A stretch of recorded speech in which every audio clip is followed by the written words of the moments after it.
A primeira geração da programação neurolinguística tem a ver com um trabalho que foi inicialmente desenvolvido por Richard Bandler e John Grinder quando eles modelaram terapeutas efetivos, como por exemplo Virginia Satir, Milton Erickson e Fritz Perls.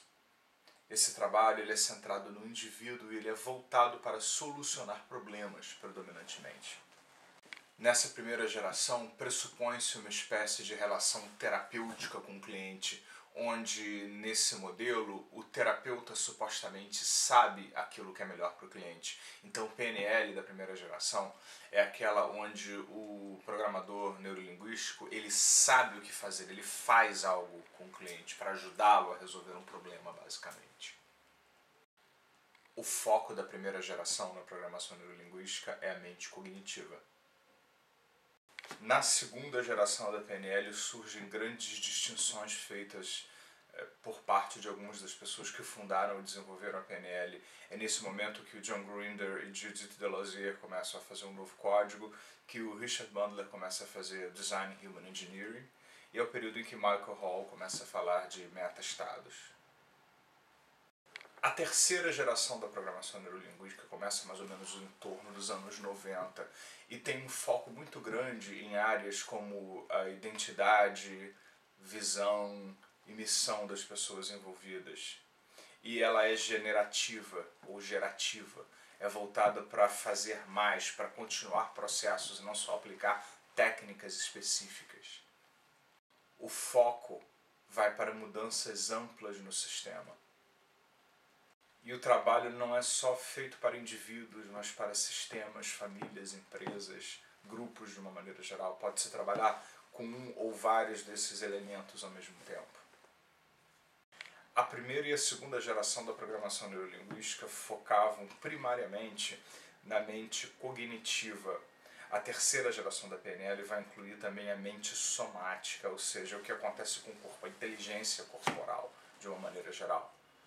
Diz que nós temos um cérebro aqui nessa área abdominal aqui e que é tão poderoso quanto o cérebro que existe aqui também.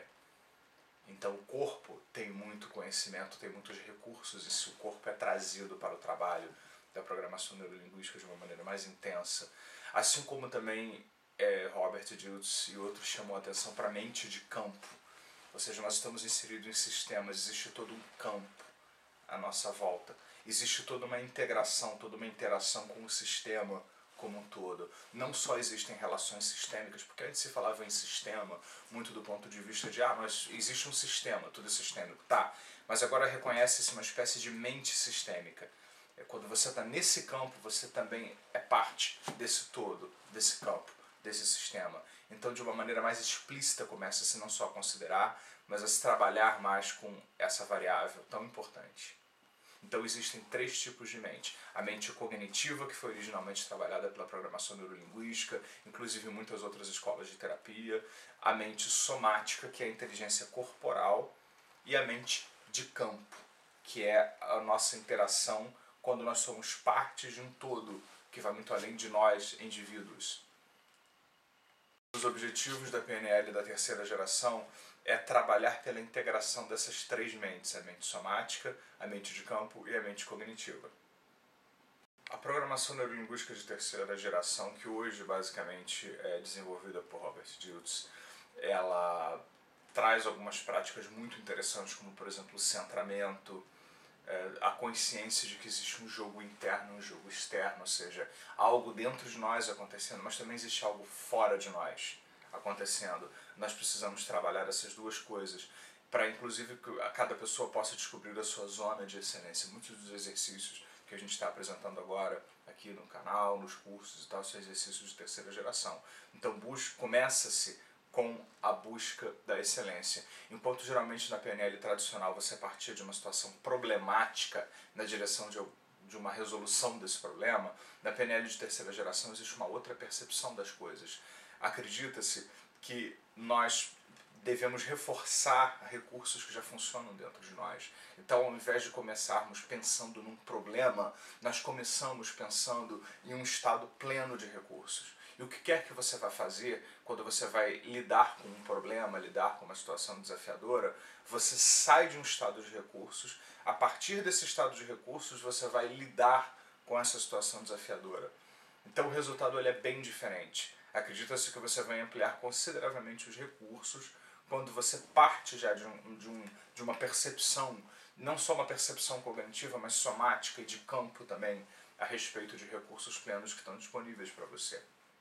Existem outros valores, outros enquadramentos também na PNL da terceira geração, que são contribuições para a PNL, como por exemplo, geratividade e empoderamento, conexão e relacionamento, harmonia, proposta, transformação, são outras coisas importantes pelas quais se deve considerar e pautar trabalhos nessa área a partir de agora.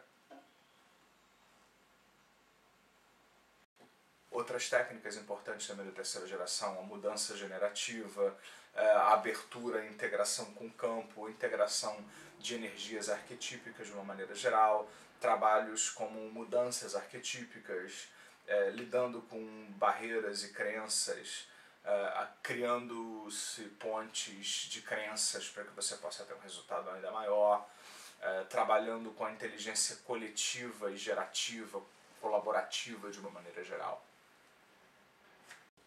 Algumas técnicas marcantes da primeira geração da programação neurolinguística são o metamodelo, os sistemas representacionais, as submodalidades, as pistas de acesso, a ancoragem, a ressignificação, o reenquadramento em 6 passos, mudança da história pessoal, squash visual, a técnica de dissociação visual sinestésica, o novo gerador de novos comportamentos e metáforas e o modelo Milton. São bem característicos do que foi a primeira geração da programação neurolinguística e a influência da primeira geração que ainda existe até os dias de hoje. A segunda geração da programação neurolinguística começa a ocorrer em torno dos anos de 1980, segundo Robert Dilts, onde o foco ainda é o indivíduo, mas procura-se um pouco além daquilo que se fazia originalmente.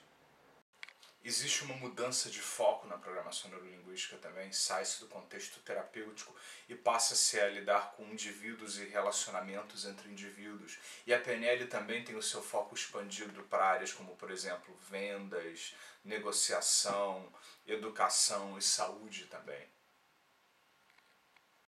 Alguns assuntos de extrema importância são incluídos, como, por exemplo, valores, crenças, e se expande para muitas áreas, como metaprogramas e outras coisas que são bem mais abrangentes.